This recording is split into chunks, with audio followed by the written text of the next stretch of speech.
கேக்குதுங்க. எனக்கு கேட்கல. சரி, நிறைய படங்கள்ல நீங்க ஹீரோவா நடிச்சிட்டீங்க. இப்போ நண்பர் கேட்டதுக்காக சிறப்பு தோற்றத்துல கலெக்டரா நடிச்சிருக்கீங்க. கலெக்டரோட அதிகார எல்லைக்கு உட்பட்டு அந்த பொண்ணை நீங்க படிக்க வைக்கிறீங்களா, இல்ல அதை மீறி அரசு விதிகளை மீறி தனிப்பட்ட முறையில அனுதாபத்தினால அந்த பொண்ணை படிக்க வைக்கிறீங்களா? அது மாதிரி எதாவது உங்க கேரக்டரை பத்தி விரிவா சொல்லுங்க. இல்ல, அதை சொன்னா கதை சொன்ன மாதிரி ஆயிடும்ல.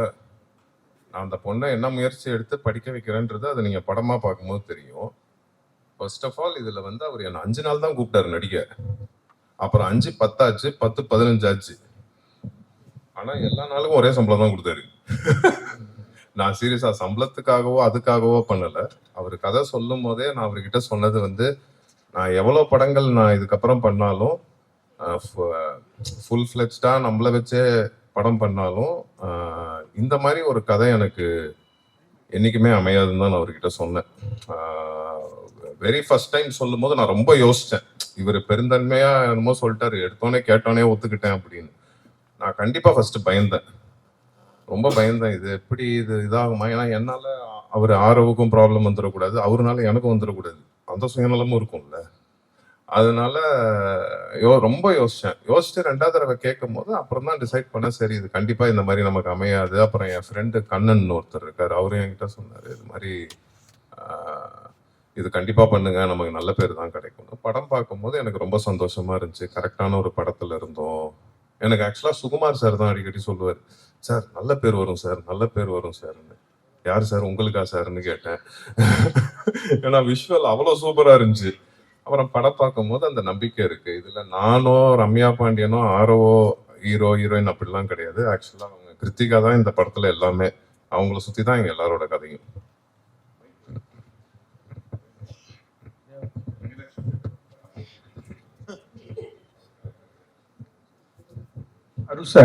அருள் சார், நீங்க இந்த படத்துல நல்ல பேர் வரும் நல்ல பேர் வரும்னு சொன்னீங்க. வம்சத்துல இருந்து எவ்வளவு படம் நடிச்சா கூட இந்த பட தலைப்புல தான் உங்க பேர் இருக்கு, அருள் அப்படின்னு, அருள்வான்னு.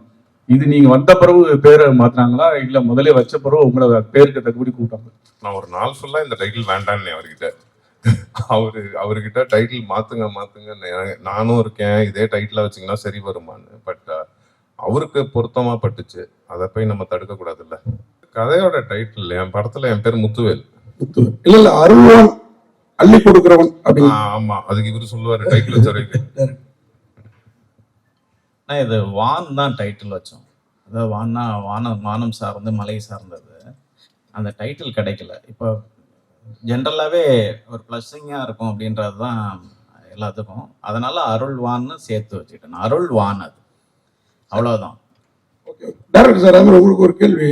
நீங்க பேசுறப்ப காளி வெங்கட் மனசுல வச்சு கதை பண்ண அப்படின்னீங்க. ஆனா ஹீரோன்றப்ப அருள்நிதி சாரையும் ஆரவையும் சொல்றீங்க, அவரும் ஒரு ஹீரோ தான். இவங்க 2 பேரும் வந்ததுனால அவரை கம்மி பண்ணிட்டீங்களோ? அந்த மாதிரி இல்லை. அந்த ஸ்கிரிப்டே வேற வேற வேற ஸ்கிரிப்டா இருந்துச்சு, சின்ன ஸ்கிரிப்டா இருந்தது. அதுக்கப்புறம் கொஞ்சம் ஸ்கிரிப்டை மாற்றி தான் இந்த மாதிரி. அதாவது ப்ரொடியூசர் விருப்பம் என்னன்னா, சின்ன படமாக பண்ண வேணாம், கொஞ்சம் பெருசாக பண்ணலாம், ஏன்னா ஃபர்ஸ்ட் ப்ரொடக்ஷன் பண்ணுறதுனால கொஞ்சம் நல்லாவே பண்ணுங்க அப்படின்னு தான் இவங்க டெக்னீஷியனாகவும் ஜிவி பிரகாஷ், அருள் சார், ஆரவ் சார், அந்த மாதிரி ரம்யா மேம் எல்லாத்தையும் அந்த மாதிரி கொண்டுட்டு வந்தாங்க. அதனால அந்த படத்தை கைவிட்டுட்டு இந்த ப்ராஜெக்டை ஸ்டார்ட் பண்ணோம். ஃபர்ஸ்ட் அண்ணனை கம்மிட் பண்ணியிருந்த ப்ராஜெக்ட் வேற. ஸோ அதனால தான் சொன்னேன், நான் அண்ணனோட மறுபடியும் கண்டிப்பாக இன்னொரு படம் பண்ணுவேன் அப்படின்னு. டைரக்டர் சார், ரொம்ப நாளைக்கு அப்புறம் ரம்யா பாண்டியன் யாருக்கு ஜோடி? ஆரவ் சாரோட. ஆமா. அருள் சார் எங்க சார்? இங்க எங்க? ஐயோ சார், கோடம்பாக்கத்துல அருள்வான்னா எல்லாருக்கும் தெரியும், அருள்நிதின்ட்டு. ஏன்னா பசங்களுக்கு ரொம்ப பிடிச்ச ஒரு நடிகர், அது இல்லாம எல்லாமே செய்வாங்க. இப்ப இந்த படம் டைட்டிலும் அதே மாதிரி ஒத்தி போகுது. ஆனா இப்ப அதே படத்துல அதே நெக்ஸ்ட் ஒரு படம் டிமாண்டி காலனி 3. ஸோ அப்படியே கான்ட்ராஸ்டா இருக்கு. அது எப்படி நீங்க ஹேண்டில் பண்ணீங்க? ஹேண்டில்னா என்னன்னா, அது ஒரு பேய் படம், இது ஒரு நல்லது செய்யற ஒரு படம். ஸோ அதுல எது எப்படி நீ மாறுபட்டீங்கன்னு? இல்ல, இது நான் தான் சொன்னேன்ல ஃபர்ஸ்ட், இவர் கதை சொல்லும் போதே நான் எவ்வளவு படங்கள் பண்ணாலும் இதுல கிடைச்ச கதாபாத்திரம் எனக்கு திருப்பி அமையாதுன்னு தான் சொன்னேன். நான் ஃபுல் ஃபிளெஜ்டா பண்ணாலும் ஒரு கல்வி எவ்வளவு முக்கியம்னு இந்த படம் சொல்லியிருக்கோம். அதே மாதிரி அந்த இடத்துல வாழ்றவங்களோட வாழ்க்கை வந்து நம்ம படம் பார்க்கும்போது அவங்க அவங்க அவங்க லைஃப் ஸ்டைலே நம்ம புரிஞ்சுக்கலாம். அந்த படம் பார்க்கும்போது அவங்க எவ்வளவு கஷ்டத்துல இருக்காங்க அப்படின்னு. ஸோ அதனாலதான் இதுக்கு என்ன இதுன்னு கேள்வி கேட்டா எப்படி பதில் சொல்றது? கதாநாயகனா வந்து ஃபுல் ஃபிளெட்ஜா நடிக்கிறது சந்தோஷமான விஷயம். ஒரு டைரக்டர் வந்து ஒரு 5 நாள் ஸ்டோரி சொல்லும் போது உங்களுக்கு என்ன தோணுச்சு அந்த நேரத்துல? அவர் 5 நாள் ஸ்டோரி சொல்லல, 5 நாள் வர 5 சொன்னாரு. நாள் வர சொன்னாரு. ஓகே, ஆ, ஆ. உங்களுக்கு என்ன தோணுச்சு? பண்ணலாமா வேணாவா? நிறைய முடிவு எடுத்திருப்பீங்களா நைட்டு? இல்ல இவரு கொஞ்சம் குண்டக்க மண்டக்கான ஆள் தான். ஏன்னா என்ன ஆல்ரெடி தகராறுன்னு ஒண்ணு வச்சு எடுத்தாரு. அதனால நான் எனக்கு என்னன்னா சீரியஸாவே ஃபர்ஸ்ட் ஒரு 5 நாள் தான் இருந்துச்சு. அதுக்கப்புறம் ஒரு 20 நாள் வந்திருப்பேன்னா ஆக்சுவலா ஃபுல் படம் இருக்கேன், அது சொல்ல மாட்டாரு. நானும் அவங்க கிருத்திகா அப்புறம் இவங்க எல்லாரும் ஃபுல் படம் இருக்காங்க. கேள்வி next sir. Hero sir, Arulnithi sir வணக்கம். இது நாங்க பேசவே செஞ்சிருப்பேன்.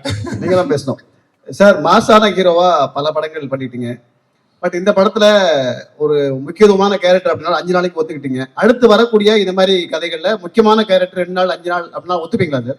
நான் இது வரைக்கும் எந்த படம் மாசான ஹீரோவாவே பண்ணல சார். வம்சம் ஒண்ணு போதும் சார். வம்சம்ல வந்து என் படங்கள் எல்லா படங்களையும் எல்லா கதாபாத்திரக்கும் எல்லாருமே ஹீரோ மாதிரி தான் இருப்பாங்க. வம்சம்ல என்ன கிஷோர் சார் தான் ஹீரோ மாதிரி இருப்பாரு. அவரை வச்சுதான் படமே. இல்ல இன்னைக்கு வரைக்கும் அருள்நிதி சார்னா வம்சத்தை தான் முக்கியமா சொல்றாங்க. ஆமா ஆமா. அந்த மாதிரி ஒரு மாசான படமும் நீங்க அடுத்து கொடுக்கணும். பட் இத மாதிரி முக்கியமான கதைக்கு முக்கியமான கேரக்டர் வருது ஒரு 5 நாள் அப்படின்னாலும் நான் நடிக்கிறேன் அப்படின்ற மாதிரி நீங்க இருக்கீங்க சார்? கண்டிப்பா பண்ணுவேன்.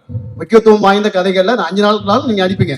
அதுக்கு நான் அதே பண்ணிட்டு இருக்க மாட்டேன். அப்புறம் 5 நாளா எல்லா படத்துக்கும் போயிட்டு இருக்க வேண்டியதுதான். இல்ல சார், 5 நாள் சொல்லி திருப்பி 5 நாள் ஆயிக்குவாங்க தலைவா.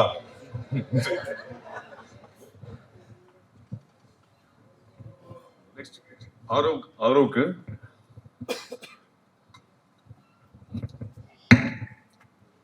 ரம்யா பாண்டியன் மேடம் இங்க. ஆக்சுவலா உங்களுடைய கேரியர்ல ரொம்ப முக்கியமான படங்கள் பாத்தீங்கன்னா ஜோக்கர், ராம ஆண்டா ராவன் ஆண்டா, இது ரெண்டுமே வில்லேஜ் சப்ஜெக்ட் தான். ஸோ உங்களுக்கு நல்ல பேர் வாங்கி கொடுத்த அப்படிங்கிற பட்சத்துல நீங்க ஏன் வில்லேஜ் சப்ஜெக்ட் சூஸ் பண்றது தயங்குறீங்க? இல்ல இந்த படம் கதை கேட்கும் போது உண்மையிலேயே அந்த மைண்ட் செட்ல தான் இருந்தேன். ஏன்னா வர எல்லாமே வில்லேஜ் சப்ஜெக்ட், அது நல்ல வில்லேஜ் சப்ஜெக்டா இருந்ததுன்னா நம்மள அறியாம நான் ஓகேன்னு தான் சொல்லியிருக்கேன், பிடிச்சி வேணான்னு சொன்னது கிடையாது. பட் இந்த படம் முடிக்கும் போது என் மனநிலை எப்படி இருந்ததுன்னா வில்லேஜ் சப்ஜெக்ட் பண்றது எனக்கு பெருமையா ஃபீல் ஆச்சு. ஏன்னா ஒரு கிராமத்து மக்களை நம்ம ரெப்ரசென்ட் பண்றோம், அவங்களோட வாழ்வியலை காட்டுறோம்.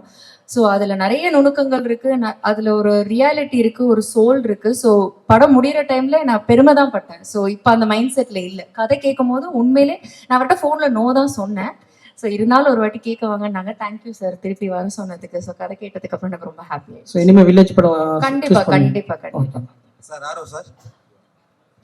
சார் தமிழ் சினிமாவில் வந்து பெரும்பாலும் வந்து டபுள் ஹீரோ வந்து நடிக்கிறது வந்து ரேராக தான் நடிப்பாங்க. அருள்நிதி சார் கூட நடிச்சிருக்கீங்க, உங்களுக்கு எந்த அளவுக்கு எக்ஸ்பெக்டேஷன் இருந்தது, என்ன சவால்கள் எல்லாம் சந்திச்சிங்க? தமிழ்ல வந்து அந்த ஒரு இது இருக்குது, மல்டி ஹீரோ பண்றது வந்து ரொம்ப கம்மியா இருக்குது. But other languages Malayalam, Telugu, கன்னடாலெல்லாம் நிறைய பண்றாங்க. தமிழ்லையும் எனக்கு பண்ணணும்னு ரொம்ப ஆசை இருந்துச்சு. பட் இந்த கதை சொல்லும்போது வந்து அருள் சாரோட கேரக்டர் அப்போ வந்து யாருமே ஃபிக்ஸ் பண்ணலை. யாராவது ஒருத்தவங்க வந்து அது கொஞ்சம் ப்ராமினெண்ட்டாக இருந்தால் அது நல்லா இருக்குமோ படத்துக்கு அப்படின்னு ஃபீல் பண்ணிட்டு தான் அது ஒரு 20 days ஷூட் பண்ணதுக்கு அப்புறம் தான் அப்புறம் அருள் சார் உள்ளே வந்தார். எனக்கும் அருள் சாருக்கும் ஷூட்டிங்கில் நாங்கள் சேர்ந்து இது பண்ணவே இல்லை. ஆக்சுவலாக செகண்ட் டைம் தான் அருள் சார் நானும் பார்க்குறேன். பட் படமாக அது பார்க்கும்போது அருள் சார் அந்த கேரக்டர் பண்ணது வந்து இன்னும் அந்த படத்தையும் சரி அந்த கேரக்டரையும் அது வந்து பயங்கரமாக எலிவேட் பண்ணிச்சு. ஸோ அது வரைக்கும் ஹாப்பி தான். Arul sir, Ganesh sir director sir, இதே உண்மை கதைன்னீங்க, இது ஒரு தனிப்பட்டவருடைய கதையா அல்லது அங்க நடந்த இன்சிடென்ட் மாதிரி ஏதாச்சும்? இல்ல ஒருத்தருக்கு படிப்பு இல்லையா அல்லது அந்த ஊர்ல உள்ள அத்தனை பேருக்கு? அதாவது அங்க ஒரு என்ஜிஓ ஆய்வுப்படி என்ன சொல்றாருன்னா 25% வந்து தான் படிப்பு இருக்குது, 75% வந்துட்டு கிடைக்க மாட்டேங்குது அப்படின்னு தான் சொல்றாரு. முக்கியமா இது வந்துட்டு இந்த படம் வந்துட்டு காடர் மொழியில எடுக்கப்பட்ட படம். அதாவது காடர் மொழி ஏஷியாவிலேயே ஃபர்ஸ்ட் மொழி அப்படின்னு வந்து சொல்றாங்க. இதுக்கு அனீஸ்னு ஒரு தம்பி தான் அந்த வால்பாறை கல்லார்குடின்னு ஒரு ஊர் சைட்ல இருந்து வந்து எங்களுக்கு டிரான்ஸ்லேட் பண்ணி கொடுத்து உதவி இயக்குனராக அவர் ஒர்க் பண்ணி டிரான்ஸ்லேட் பண்ணி வந்துட்டு கொடுத்தாரு. நான் ஆக்சுவலி ட்ரெக்கிங் போகிற பழக்கம் எனக்கு அதிகமாக உண்டு. நான் அந்த மாதிரி வந்து சின்னூர்ன்ற ஒரு கிராமம், அதாவது பெரிய குளத்துக்கு மேலே இருந்து உள்ளே போகிற ஒரு கிராமம் இருக்குது. அந்த கிராமத்துக்கு நான் போகும்போது அது குடின்னு சொல்லுவாங்க. அந்த மக்களை நான் வந்துட்டு சந்திக்கும் போது அப்போது ஒரு குழந்தை வந்துட்டு என்னை படிக்க வைக்க முடியுமா அப்படின்னு வந்துட்டு கேட்டுச்சு. என்ன பிரச்சனை அப்படின்னு கேட்கும்போது அவங்களோட பிரச்சனையை சொன்னாங்க. என்னன்னா 3 மாதம் காட்டாற்று வெள்ளம் வரும், இதை கிராஸ் பண்ண முடியாது, ஃபர்ஸ்ட் சிக்னல் கிடையாது, அதனால அடிப்படை வசதிகள் எதுவும் இல்லை, ரோடு இல்லை, இந்த மாதிரியான பிரச்சனைகள்லாம் நிறைய இருக்குது அவங்க. ஸோ அப்போ நான் ஒரு வீடியோ கிளிப் பண்ணி ஒரு பத்திரிகைக்கு வந்துட்டு நான் அனுப்பிச்சேன். அது உடனே இம்மிடியேட்டாக வந்துட்டு ப்ரெஸ் ஆச்சு, இது பப்ளிஷ் ஆச்சு. பப்ளிஷ் ஆனதுக்கப்புறம் அங்கே இருக்கிற கலெக்டர் என் லைனுக்கு வந்தார். இந்த வில்லேஜ் எங்கே இருக்குது அப்படின்னு வந்து கேட்டேன். ஸோ அவருக்கே அது சரியாக தெரியல. அதுக்கப்புறம் நான் ஒரு அட்ரஸ் வந்துட்டு சொன்னேன். அப்புறம் இது தேனி மாவட்டத்திலேருந்து பேசின கலெக்டர், இது பெரியகுளம் வந்துட்டு திண்டுக்கல் மாவட்டத்தை கனெக்ட் பண்ண போகுது. அதுக்கப்புறம் அங்கேருந்து எல்லாருமே அந்த குழந்தைய போய் பார்த்து அதுக்கான எஜுகேஷனை கொடுத்து இன்னைக்கு அந்த பொண்ணு வந்துட்டு அதை எஜுகேஷனை முடிச்சிருச்சு. இதனோட இன்ஸ்பயர் தான் அந்த கதை. ஓகே சார், இந்த கேரக்டருக்கு முத்துவேல்னு வச்சிருக்கீங்க, முத்துவேல் கருணாநிதினு வச்சிருக்கலாம். இது சார் கிட்ட கேட்கலாம். சார் சுகுமார் சார் பார்ட் 2ல வைப்பார். சார் சுகுமார் சார், தொடர்ந்து மலைவாழ் மக்களுடைய கதை, காடு மலைகள் இதையே தான் காட்டிட்டு இருக்கீங்க. எப்போதான் வந்து நீங்க ஒரு லவபிள் படமா பண்ண போறீங்க? அது ஜியோ வருது இமீடியட்டா, அது பாருங்க. மண்கர் அது மாதிரி கலர்ஃபுல்லா ஃபுல் சிட்டி படமா இருக்கும், விரைவில் அது வரும். அருள் சார், எவ்வளவுதான் அரசு போஸ்ட் இருந்தாலும் இந்த கலெக்டர் போஸ்ட் தான் ரொம்ப பெரிய போஸ்ட். சின்ன வயசுல நம்ம எல்லாரும் கலெக்டர் ஆகணும், இன்ஜினியர் இருப்பாங்க. நிஜ வாழ்க்கையில இப்போ உங்களுக்கு சின்ன வயசுல உங்களுக்கு பிடிச்ச கலெக்டர்னா யார் சொல்லுவீங்க? யாராவது இப்படி நிறைய பேர் இன்ஸ்பிரேஷன் இருக்காங்க, எவ்வளவோ கலெக்டர் இருக்காங்க. எல்லாருக்கிட்ட இருக்கிற ஒரு நல்ல விஷயத்தையும் ரசிக்க வேண்டியதான். ஆக்சுவலாக எங்கள் அக்காவுக்கு கலெக்டர் ஆகணும்னு ரொம்ப ஆசையாக இருந்துச்சு. நான் எங்கள் அக்கா கிட்ட அதை சொன்னேன், அது நான் இந்த படத்தில் நிறைவேற்றிட்டேன் பாரு, உனக்கு ரொம்ப பிடிக்கும் அப்படி. எங்கள் அக்கா ரொம்ப ட்ரை பண்ணாங்க ஆக்சுவலாக. சார் ஆரோ சார், ஒரு படத்தில் வந்து அருள்நிதி, காளி வெங்கட் 2 பேர் இருக்காங்க. அருள்நிதி சார் இங்கே பேசுகிறப்ப அப்படி ஜாலியாக அப்படி பேசுவார். ஆனால் நடிப்புன்னு வந்துட்டா வேற லெவலில் இருப்பார். அவர் உள்ளே வந்திருக்கிறாரு. அதுமாதிரி காளி வெங்கட்டும் பார்த்தீங்கன்னா ரொம்ப சாதாரணமாக, நம்மளோட சாதாரணமாக இருப்பார். ஆக்டிங்கில் வேற லெவலில் இருப்பார். உங்களுக்கு அந்த பயம் இருந்ததா? ஏன்னா நீங்கள் வந்து நல்ல நடிகர் தான், ஆனால் ஒரு 2வது 3வது படத்தில் இவங்களோட ஜாயின் ஆகிறப்ப நம்மளை தூக்கி சாப்பிட்ருவாங்களோங்கிற ஒரு திங்கிங் உள்ளுக்குள்ளார இருக்கும் இல்லையா? இது இல்லாமல் ரம்யா பாண்டியன் வேற, அவங்க கிளாமரும் சரி ஆக்டிங்கும் பிரமாதமாக பண்ணுவாங்க. எப்படி ஃபீல் பண்ணீங்க? இல்லை, ரம்யா பாண்டியன் பார்த்து பயப்படல. அதில் அருள் சார் கூட எனக்கு இல்லை, போர்ஷன்ஸ் இல்லை, அந்த மாதிரி தான் படத்தில் கதை அப்படி. அதனால அருள் சார் கூட நடிக்கிற இது இல்லை. பட் காளி சார் கூட 2-3 இது இருந்துச்சு. அஃப்கோர்ஸ் ஒரு பயங்கரமான ஒரு ஆக்டர் அவங்க. அந்த அந்த சீனோட போகும்போது ஐ திங்க் நாங்கள் டைம் லிமிட்டேஷன்ஸ் அதெல்லாம் இருந்தாலும் டக்குன்னு கரெக்டாக பண்ணிட்டோம் அதை. பட் அது படமாக பார்க்கும்போது சார் பண்ண அந்த போர்ஷன்ஸ் வந்து அவ்வளோ ஸ்ட்ராங்காக ஃபீல் ஆச்சு, பயங்கர எமோஷன்ஸ் ஃபீல் ஆச்சுது. ஸோ அது அவர் ஜஸ்டிஃபை பயங்கரமாக அதை பண்ணிட்டாரு. சார் லால்குடி இளையராஜா சார், நீங்கள் பேசுகிறப்ப ஏதாவது கேள்வியை கேட்டால் பதில் சொல்லுவேன். நீங்கள் மலை சார்ந்த இடமே நல்ல இயற்கையான இடம், ரொம்ப அழகாக இருக்கும். நீங்கள் அங்கே என்ன செட்டு பண்ணால் நீங்கள் விருதுலாம் பல விருது வாங்கினவர், இந்த படத்துலையும் உங்களுக்கு விருது இருக்கும், உங்களுக்கும் சுகுமாருக்கும் கண்டிப்பாக இருக்கும். ஃபர்ஸ்ட் உங்களுக்குலாம் ஆர்டரேஷன் செட்டு போடுறதுன்னு யார் சொன்னது? இல்லை, அதான் அது தெரியாம தான் கேட்குறோம். செட்டு போட்டால் தான் அது ஆர்டரேஷன் நினச்சிட்டு இருக்கீங்களா? நீங்க டிசைட் பண்ணிக்கிறீங்க. ஃபர்ஸ்ட் ஆர்டரேஷன்னா என்ன நீங்க கேட்டீங்கல்ல, கொஸ்டின் கேட்டிருக்கீங்கல்ல. ஆமா, செட்டு போட்டா தான் ஆர்டரேஷன். சார் நானும் பேசிக்கா ஒரு ஓவியம் தான், 10வது முடிச்சுட்டு வந்து ஓவிய கல்லூரியில இடம் கிடைக்காம தான் பத்திரிகையாளராக மாறினேன். அதுக்கப்புறம் எனக்கு இடம் கிடைச்ச பையன் அப்புறம் பத்திரிகைக்காரங்களா ஒரு ஓவியனா இருந்துட்டு அந்த கேள்வி கேட்க கூடாது இல்ல. இப்ப ஆர்டரேஷன் ஒரு அந்த தளம் எங்களுக்கு மாட்டி இருக்கு சார். ஒரே நிமிஷம், கேள்விங்கிறது என்ன சார்ந்து இல்ல, என் மூலியமா மக்களுக்கான விளக்கம். அவங்க இதை இவ்வளவு அளவுக்கு நாலேஜா இருக்க மாட்டாங்க, உங்க அளவுக்கு குறைஞ்சபட்சம் எல்லா ஆர்டர்ஸுமே அப்படியே கேட்டுட்டு இருக்கீங்க. மேஸ்திரி கூட ஏதோ ரீபர்ஸ்ல செட் போட்டுக்கிட்டே இருப்பாங்க அப்படின்னு. படம் ஃபுல்லா ஒர்க் பண்ற எல்லா ஃப்ரேம்ஸ்லயும் ஆர்டரேஷனோட பங்கீடு இருக்கு. நாங்க இருக்கோம் இல்லை அப்படிங்கிறது இல்லை, நாங்க லொகேஷன் பார்க்குறோம், அந்த லொகேஷன்ல தான் அந்த கதை நடக்குது அப்படிங்கிறத டிசைட் பண்றோம். கதையோட களத்தை நாங்க தான் ஆராய்ஞ்சு அந்த இடத்துக்கு கூட்டிட்டு போறோம் எல்லா ஆர்டிஸ்டையும். ஸோ செட்டு போட்டாதான் ஏதாவது ஒன்று பிளைவுட் வச்சு மேக் பண்ணாதான் அப்படின்னு நினைச்சிட்டு இருக்க கூடாது. கதைக்குள்ள ஃபுல்லா இருக்கும். ஈச் அண்ட் எவ்ரி ஃப்ரேம்ல ப்ரொடக்ஷன் டிசைனிங் இருக்கு. அது என்ன கலர் ஸ்கீம்ல போகலான்னு டிஸ்கஸ் பண்றோம். கேமராமேன் கூட என்ன லைட் அப்ல எடுக்கலாம்னு டிஸ்கஸ் பண்றோம். ஸோ கதை ஃபுல்லாக ஆராய்ஞ்சிட்டு இருக்கோம். நீங்கள் ஏதோ செட்டு போடுறது அதனால கதை இது போய் ஏதோ மலையிட்ட நின்னா நாங்கள் என்ன பண்ண போகிறோம் அப்படின்னு கொஸ்டின் கேட்டுட்டு இருக்கக்கூடாது அப்படிங்கிறது என்னோட தாழ்மையான வேண்டுகோள்.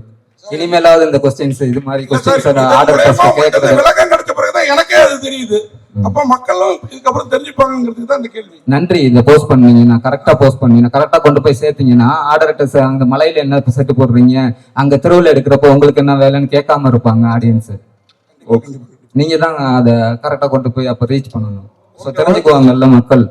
ஃபிலிம் மேக்கிங்னா ஒவ்வொருத்தவங்களுக்கும் ஒவ்வொரு பார்ட் இருக்குதான், அதுல எவ்வளவு இம்பார்ட்டன்ட் என்னென்ன பார்ட்ல இருக்கு அப்படிங்கிறத மக்கள் எந்த அளவுக்கு ரீச் பண்றாங்களோ அப்பதான் கலை வடிவம் கொண்டு போய் அவங்களுக்கு போய் ரீச் ஆகும்.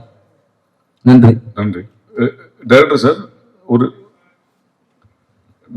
உங்களுக்கு ஒரு கொஸ்டின். இந்த படத்தோட டிசைன்ல காடும் சேர்ந்த இடமும் நார்மலா இருக்கு, சிட்டி தலைகீழ இருக்கு. இது என்ன கனெக்ட் பண்றீங்க? இல்ல அதாவது இருக்கு அதாவது இப்ப ஒரு கலெக்டர்